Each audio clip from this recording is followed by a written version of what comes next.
Welcome to the Franklin, Tennessee flooding documentary. Today is May, well, let me figure out what the date is because I haven't been keeping up with that. Today is May 4th, 2010. I'm Daniel Childs. I'll be your host today. I am a resident of Franklin. The devastation that was caused by this flood that happened here 3 days ago is said to have been the worst flood to hit Tennessee in over 35 years. When the floods hit, I was out of town in Knoxville, Tennessee, therefore I'm not exactly in the know of what happened. So today I plan to get to the bottom of it, and I urge you to join me. We're going to take a look at flooded Franklin. As you can see, I am on a bridge high above the river. The flood has appearingly now receded after 3 days. However, you can now see that the Harpeth River waters are flowing quite rapidly. Now, if you ever want to swim in a river, this is not the river to go swimming in. This is sewage. You're looking at a very popular place in Franklin, Tennessee. A very famous place. This place is called Dotson's Restaurant. Dotson's sits on the Harpeth River. This is Ela Caldwell. Ela Caldwell is employed here at Dotson's Restaurant. She is the assistant manager, am I correct? Maybe. Anyway, Dotson's Restaurant, as I just showed you, is next to the Harpeth River. And the flooding that occurred here in Franklin 3 days ago was brought on by the overflooding of the Harpeth River.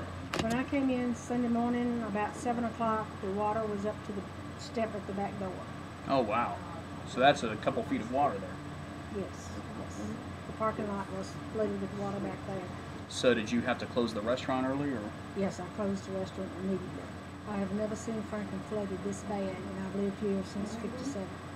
She has lived here since 1957 in Franklin, pure Franklinite, and she has lived within the Franklin city limits since 1957 and never seen flooding this bad. So really, they're saying, you know, that it's the worst flood in 35 years since 1971, but you're telling me that it's been longer than that. Yes, I've never seen it this high. We only had one road, one major highway leading out of Franklin city limits, and that was 31 south.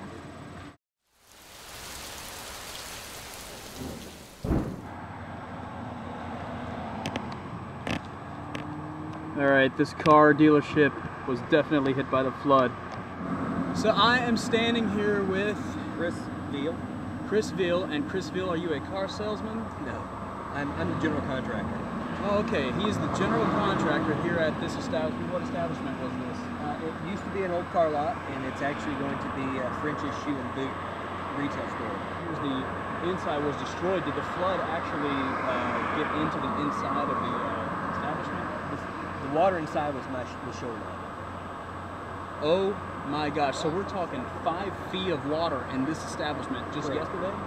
It was dropping out yesterday. Was there a bunch of stuff in here that you guys had to evacuate when the flood was coming in? Yeah, we started off getting over here on Saturday and getting everything up as high as we could, and thought, you know, it was going to recede, then it continued to come on up, so everything that was left on the inside floated and was destroyed. Oh god. So it'll probably be, I don't know, definitely over $15,000 to $20,000 loss. Oh my gosh, $15,000 to $20,000 loss in this establishment just because the Harpeth flooded and destroyed everything. Well, you know what? At least we're all alive, at least we're all safe, and at least we're all well. That's exactly right. Well, thank you for your time today, man. No problem. Appreciate it. God Have a bless good you. one. All right. And I am sitting here in, you all right? Yeah.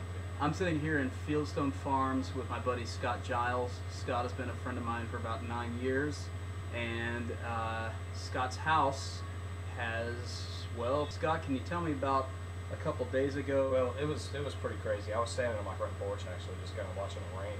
I was standing in the garage. I was installing a radio into my car, which I won't get to do anymore because my car is totaled now. Oh my gosh.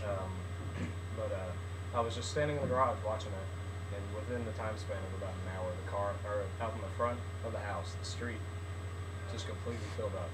It was probably, it was at least 4 feet tall within an hour, and within another hour, it was up into our garage. Our entire street was eventually covered with water up to Lexington Park.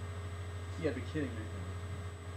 So your car has been completely destroyed by the flood. Yeah, the water basically went up. The water pretty much just went up to the bottom of the window. As you can see, if you look here, the water went up to right here on the car when it was in the garage, and it started to peel away. Ladies and gentlemen, there's no way you can smell this, but it is Oh, good Lord. one of the worst smells I have ever smelled. My GPS. GPS has been ruined. Oh, great. That's $200 wasted. Yeah. Thank God, though, that no one in this neighborhood was killed or harmed, and that we were all able to get out on rafts. Especially in the house that exploded down the road. There was nobody in the house. Good. At the time when that happened, and there was actually people in the house next to it that were sleeping in the room that's right next to the house. And so somebody just ran over to that door and just beat on the door and woke them up and got them out of the house. Because their house actually, their roof was burned. Oh my gosh. Well, I call that a Class A miracle, that they just perfectly were not harmed. That is good. We did have about 12 fatalities in the state, but I don't think any of them were here in Williamson County, luckily. Even though they easily could have been. For crying out loud, the street was underwater. For crying out loud, there's houses blown up. Ladies and gentlemen, this is no laughing matter. The water's kind of seeping out through the floorboards. Oh my gosh. We had to rip up the carpet. And, let's see here. Not done that one, but down one of these drains, you can see just standing water.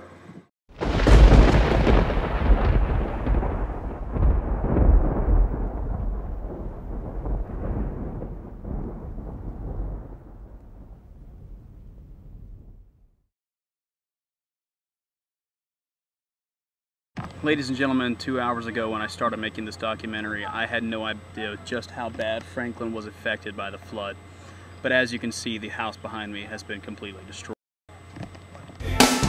Which one are you? Which one are you near?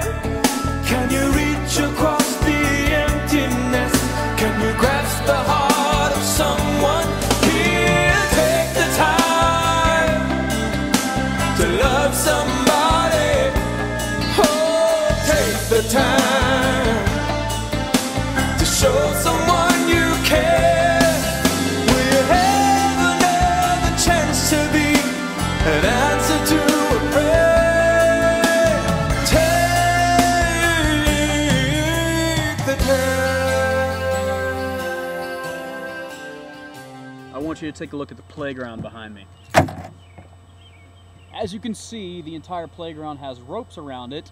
Everything on the playground looks tarnished, and there's a great deal of mud. You want to know why? It's because 24 hours ago that playground was underwater. Franklin has always been a little bit subject to some flooding, and when I was in high school and middle school, we would sometimes get school canceled because of light flooding. I actually have seen this entire place underwater before, okay? I used to ride my bike all around this area when I was a kid, and I've seen this entire field and playground completely underwater. I've even seen guys back here on a boat before when none of this was visible, okay? But I want you to imagine the worst flood Franklin has ever seen. I can't imagine yesterday when the Harpeth River, that's just beyond those trees, overflooded so bad that it flooded into the adjacent neighborhood of Fieldstone Farms, destroyed homes, destroyed cars, and left people with no food or water. Thank God. Thank God for His blessings, because God saw this disaster coming and God still allowed everyone here to be safe. Everyone is fine. No one has been harmed. And thank the Lord, for His mercy in taking care of us all. And please keep the citizens of Franklin, especially Fieldstone Farms and Cottonwood, in your prayers.